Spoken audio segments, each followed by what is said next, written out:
I'm so glad to be here. I can tell you that we're on the verge of change in America. And we need a time of courage again. So this presentation is twofold. To tell you a little bit about the history of electric cars, the history of America's courage, and what it means to be responsible for the next generation. So I'm going to start off by saying, could not have been better. I love Nikola Tesla. He was one of my heroes growing up. He was called a mad scientist to me when I was growing up. People told me that he could not be right. Well, when I look back and I look into the past, I see nothing but missteps. Does anybody know how long ago an electric car was created? Anybody got a guess? Try 1827. Okay? The first commercial electric car by Mercedes-Benz had a range of 100 miles. The same equivalent gas car at the time, barely 60. Does anybody know what stopped an electric car? Oil? The electric starter. I will solve the mystery of that shortly. All right, freeing up America to travel, that's what we're all about. For those who don't know, that's what we did in America. We had this event, it seemed to be going backwards, but that's all right. We had the opening up of the trail of the trains that went across America. And this one right here is actually my favorite. The idea of looking out at trees and mountains and looking over this way at my family, and there's a wagon, and saying, I should go that way. Let's do that. Now that's courage. What we today do is, do we get up and do we walk? Do we look at our iPads and do we say, I'll do an email? Do we possibly take a chance of buying an electric car? Well, guys, these guys were full of courage. Okay, then we had the trains. That opened up America. We have a beautiful highway done by Eisenhower. And now we stand on the precipice of making a change and electrifying that highway. When I got involved with this 5 years ago, I decided that there was going to be only one place for charging stations. It wasn't going to be in the cities.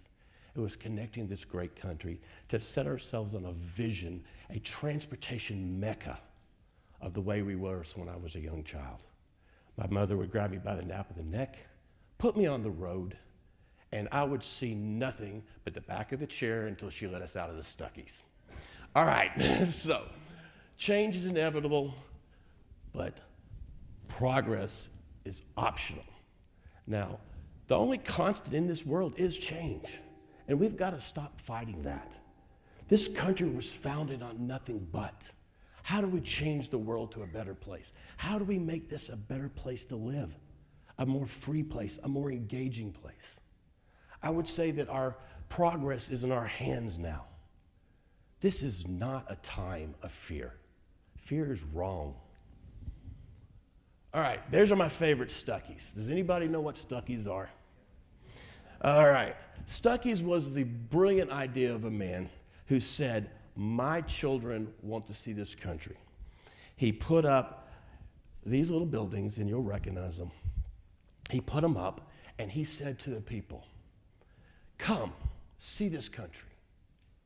I have a store for you, a place for your kids to be and play, a place to eat. And oh, by the way, there's a couple gas pumps over there to fill up your car. So come see America.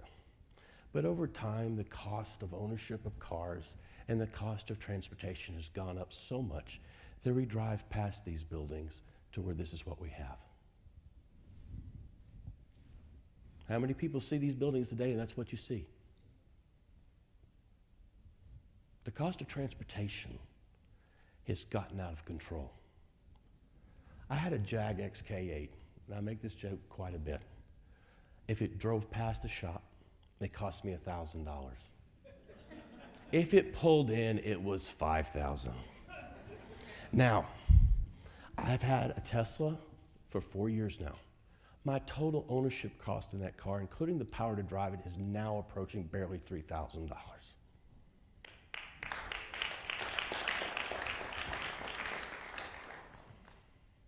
This is a picture of the first, basically gasoline car. Again, it had 16 liters of fuel on it. It barely made 25 miles an hour, and it barely made 60 miles. Okay? This is a Baker Electric. And for those of you who don't know, Jay Leno owns one of these, and I encourage you to watch the YouTube video on this. It goes about 22 miles an hour, and in New York City, that's pretty fast. And it also has a 100-mile range. Now, I've got a surprise for you at the end, and just be looking for the surprise. Of course, all of you know what this is. There's one sitting out front. This is a Model S. And just so you know, I'm number 22 on the Model X. I figured if I'm going to go from a Roadster that I have to put on, I'm going to get one that I can ride in. Okay? So, these are some of the things that told me what I needed to do before I even began. Does anybody recognize the top one? That's a laser disc. That lasted for barely a year, and then we're into DVDs, okay? Now, the ones over to the right, everybody recognizes those are all the different phone cords, correct? Now, I'm going to tell you a little secret about the other picture with the railroads. I was a young boy, and we were walking through the Appalachian Mountains with our scoutmaster taking us up on the top of the ridges. And he said to us, you know, I am in a position to show you a piece of history. And we passed several railroad tracks, and finally one of us broke down and asked the scoutmaster, why are these closed? Would the trains not come this way anymore? And he turned around and stopped and said, this is the stupidity of America. All of those were different width of tracks. Okay? Currently, we have 3 plugs that need to be supported in the charging station arena. I am the only one that supports all 3.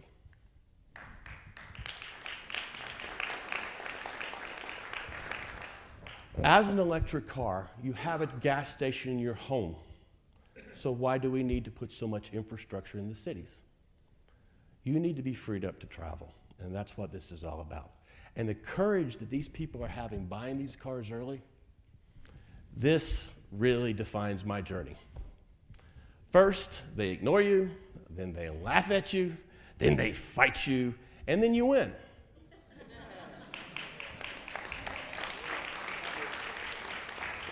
Winning is never an overnight event. Never. But getting to the point where you are, and you've fought the battles, and you've had people shoot at you in the back, and you look at them and you have pity for them because they do not see the future. And to be able to see the future, I would trade for nothing. All right. Now, I guess you're going to have to push the button because it's not working. Hi, I'm David Cohen, COO of GoE3. I want to take you through a fast trip through time of the electric vehicle solar microgrid revolution. Let's set the time machine back to 1859. Hold on, here we go. Circa 1859, Gaston Plant invents the rechargeable battery, setting the stage for this whole revolution. Circa 1882, Thomas Edison invents the world's first power plant, Pearl Street Station, in the financial district of New York City. Circa 1904, the first electric car is built in the United States. By 1904, 1/3 of New York City, Boston, and Chicago's cars are electric. By 1920, cheap gasoline and ability to travel long distance sends electric vehicles into obscurity, more or less. Wind up to 1954, Bell Labs creates the world's first PV solar cell, a device that converts sunlight into electrical power. Magical, the birth of photovoltaics. Circa 2008, Tesla announces the Roadster, an electric sports car with a range of over 200 miles and 0 to 60 in about 3 seconds. 2011, soon after, the Nissan Leaf and the Chevy Volt are announced, electric cars for the masses. Again in 2011, seeing the need for highway-based charging, GoE3 announces plans for route-based EV charging stations across the country so that any EV owner can travel long distances between points of interest like national parks and city-to-city travel. In 2012 following, Tesla announces the National Supercharger Network to charge only Tesla vehicles. 2013, Evolution 7 Labs announces the Power Station Gateway to create the ability for your electric car, your rooftop solar system, and your energy storage system to create your very own power plant.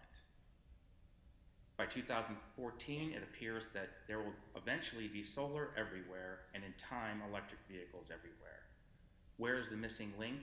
Energy storage to buffer the intermittency of solar. By 2015, today, Tesla announces home batteries. In 2015, GOE3 and Evolution 7 Labs announced the Power Station, technology to enable fast charging solar and energy storage for route-based EV charging solutions. Again, in 2015, GOE3 announces the world's first universal fast charging network. So what happens when you co-locate electric vehicles and charging, homes and buildings, solar, photovoltaics, and energy storage?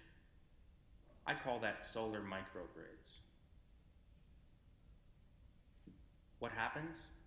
Everyone gets over 100 miles per gallon. You can fuel at home or on the highway, powered by clean and reliable storage and solar. We achieve fuel independence, and we create reliability and security when the power goes out. We still drive and power our homes. Our electric journey is just starting. Thank you. All right, guys.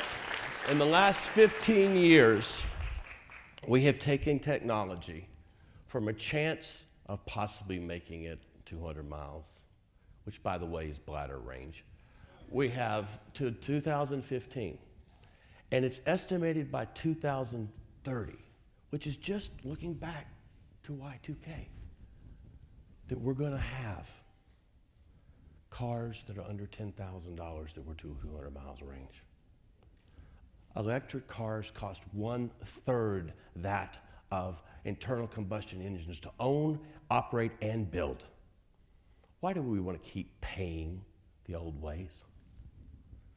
All right, electricity, power is everywhere in unlimited quantities. Nikola Tesla, again, was one of the most prolific. To me, he was a better philosopher than he was a inventor. But he had things to say that, as he said the thing, we're still asking the same questions. Why? This is us. We opened up the highway today, guys, and I'm very proud of it.